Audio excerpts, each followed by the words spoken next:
What a way to start the play-in. What a way to start the play-in last night, starting with the Hornets and the Miami Heat. Hornets 9 seed, the Heat the 10 seed. What a game. Ultimate classic. Instant classic. Great game. Great game, man. That was a great game. I came in here a month ago talking about the Hornets. I'm a big Lamelo Ball fan. I love to see these teams that haven't made the playoffs in a while get there. And I said, let me tune in and watch this game and see what the Charlotte Hornets going to do. And this was a phenomenal game, start to finish. The Hornets pulled it off, 127 to 126. To start off with the Hornets side, man, you know, they had the jitters early, but they stayed with it. Coby White saved Lamelo. Coby White saved this Hornets team. He saved Con Knipple and other guys. Coby White this is why you trade Colin Sexton for Coby White. I like Colin Sexton a lot. He plays his ass off. He plays on fire, but this is why they bought into Coby White. Coby White gets traded there, goes to Charlotte, his hometown. That's his city. Played at North Carolina. You bring in instant offense in a bench, and they needed every goddamn bucket from Coby White, because anytime the Heat was ready to take off, they was slowly trying to break the game through. Here come Coby White hitting a clutch shot after clutch shot. Lamelo was not good last night, guys. He made some clutch buckets, but for the most part, he wasn't good. Lamelo Ball, bro. 2 for 16 from 3. That's not good enough, Lamelo. I'm happy for you making a clutch shot, but Coby White not going to be here every game to save your behind, dog. I'm hard on you, bro, because I see the potential in you to be the best point guard, a top 3 point guard. We see it. We see but it's always this Jekyll and Hyde shit with you, bro. Now, you beat Jaime Jaquez off the dribble to win the game, but it's like, oh, right. Oh, like, why are you 2 for 16 from 3?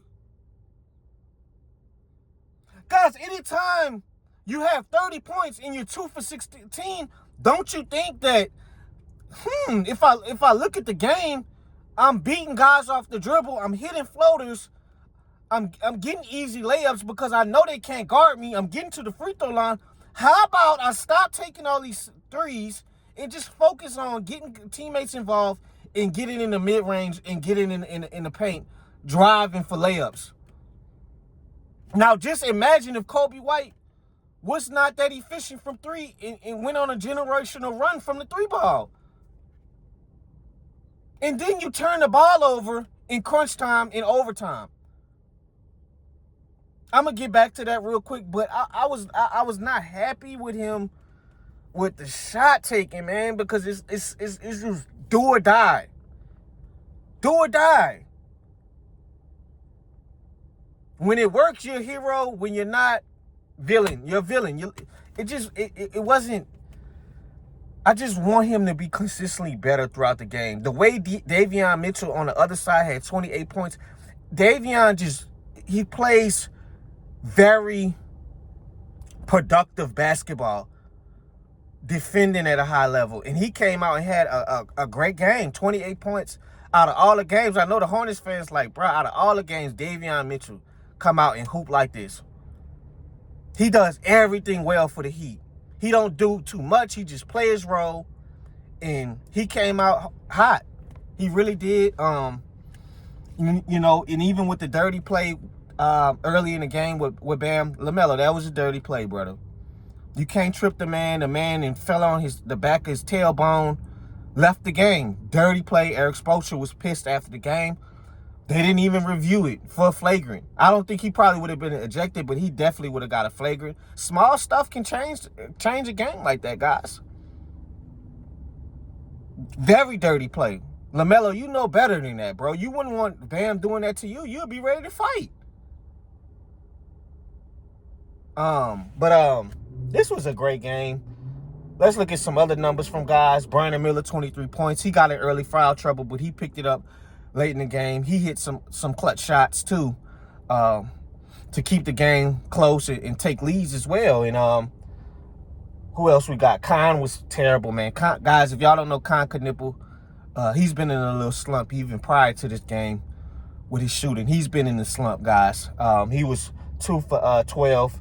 He finished with 6 points, 0 for 6 at 3-point field goal percentage. He was unplayable at the end, guys. Unplayable. That's why they had Coby White out there. Unplayable. Khan gotta get in the gym and get the shot going for this last playing game. They need these guys. If y'all gonna be a 3-point shooting team, which Charles Lee has adopted from his days from Boston, now he gets his team. They want to be 3-point. You gotta be better than this from 3-point. Khan Knipple, Lamelo. You have to be. Because if you play the Sixers or the Magic, you're going to have to bring it for 48 minutes if you're going to be a 3-point shooting team. As well as I want to get to, I just gave Coby White praise. I need to give the praise to Miles Bridges. Miles Bridges is the most underappreciated player right now. Miles don't get his credit. He finished with, 28 points. He hit a nasty reverse layup. He looked like he was going up to go yam it on, I think it was Khalil Ware. Hit the reverse layup. Because that's all you want. You want him to bite on the dunk so I could just reverse it. Nasty play, man. And every time they call Miles' number, man, he hit the 3-ball. Just a great player, you know. And that's what you want from Miles, because it was years, man, where I was like, man, break this up. You know, him and LaMelo are very close friends on and off the court. The two class clowns, I didn't know if they could gel together, but Miles, him being a veteran, has brought he's brought great basketball for the rest of these young guys, man. Very, very good player, you know. He does everything well. He's hit the 3-ball well, can play the defense, can play point forward sometimes. And they needed every bucket from them two guys. Those were the two best players in Diabate. I think Diabate had like 6-7 offensive rebounds. Can play the defense, you know, block shots. Diabate has been a godsend from them in the paint, because that's always what they needed, some interior center that can hold down the fort. And even on the Heat side, man, it's Jaime Jaquez, man, coming off the bench, scoring, and Tyler Hero he started off slow but finished with 23 points. And it just the game was back and forth at the end of the fourth quarter, man. Back and forth game. For Coby White to come out and hit that shot in the corner, damn near a fadeaway turnaround from the corner with a hand in his face like that, it's like, damn, the heat is cold, bro. To force OT, you get in OT, you're up 5, Tyler Hero come down and hit the same shot that Coby White hit, but just on the right side with a hand in his face. Then you play full court press. You put the pressure on LaMelo. He turns the ball over. That's on Charles Lee. You got everybody. You see that Davion, they on his ass.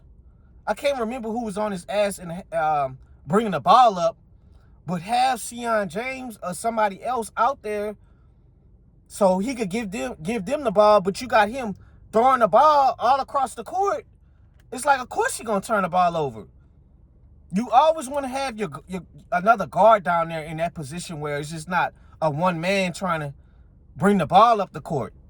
A lot of times when that happens, guys, it ends up a turnover. LaMelo turns the ball over. They hit the layup to go up 1.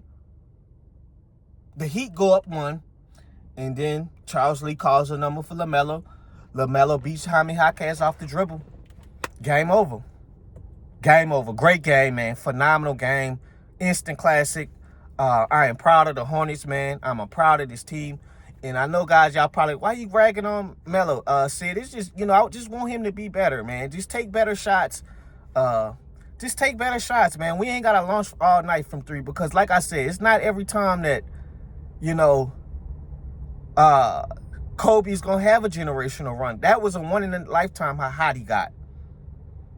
And Kobe gets hot. Kobe gets hot, man. So, this was a great game, man. They're going to be able to, we're going to see who they play against. I would rather than play the Magic for their sake because the way the Sixers, man, they got ballers all across the court, man. I think they'll have a little bit more easier time with the Magic than the Sixers because the way Tyrese put pressure on the defense, PG looked like he back. Embiid is out, but you know, we'll see what happens, man. We'll see. As for the Miami Heat, since they're out, I'm gonna talk about them for a quick second. The expectations going in, and it's what do you do? You know, you've been in the play-in, Pat Riley, Eric Spoelstra, I think since the play-in started, man. And it's like I always say, when it comes to my two favorite sports, football and basketball, you never want to be the team that's middle of the road. You're not really good enough to compete for championships, but you're not bad enough to be picking in a top 5 to get you a star player. You know, and the way y'all find these guys and build these guys up, y'all are the best program in building players up. The Jaime Jaquez's, the Pele Larsons, the Fontekios, the Bams, the Khalil Wares. These are not guys that were picked top 5 or whatever, man. But y'all, the way y'all develop y'all players, man, is elite. But it comes to a point in time where it's like, where are you trying to take this team? Jimmy Butler is taking this team the farthest they can go. So eventually you're going to have to start questioning, do we want to rebuild this team and start from the ground up? And maybe we look into a Tyler Hero or a Bam trade, or do you try to buy in on the Giannis? And quite frankly, guys, I'm just not high on it no more. The teams are winning right now. The teams that's buying into building their homegrown players. You know? So I don't know if they're going to be able to get Giannis and he find a way to take them to the championship. I don't know. But the way this is going, guys, this is, to me, you're going to have to start questioning what you're going to do with this roster, the main players, and build around Khalil Ware. Khalil Ware had 5 blocks. He had a nasty snatch block from Miles Bridges. He snatched it from him. 19 rebounds. I think he finished with 19, 17 points. And then it's like, with Sprouse, it seems like he do the same shit with Steve Kerr. It's like, when he lose faith in players, they be buried on the bench. The same shit what Steve Kerr was doing with Kuminga. It's like, bro, let your young guys fight through their growing pains. He did the same crap with Jaime Jaquez last season. And so Jaime had a slump, but he picked it up this 3rd year, and he's going to be in the 6-man running with Keldon Johnson. It's like, why are you so quick to put these guys in the doghouse? Let these young, talented guys figure this shit out. Figure it out. You got to figure that out, dog. But it's going to have to be questions on what they're going to do in the offseason, because nobody's hero is hero at this point. Bam is Bam. Very good players, all-star caliber, but they're not going to have a magical run in excelling the game. They're at this point, they're who they are at this point. So we'll see what they're going to do, but I'm proud of the Hornets, man. They live to fight another day, and all I could tell them, man, if you're going to be shooting all of these threes, man, you got to get in the gym and work on it. That tray ball. 2 for 12 is not going to cut it. 0 for 6 is not going to cut it from Khan and LaMelo. It's that simple. I'm proud of y'all. Y'all hoop when it matter, but I'm proud of them, and regardless if they would have went out with a loss, whatever, this season has been a very extremely successful season to build on something. So they live to fight another day, guys. I'm out.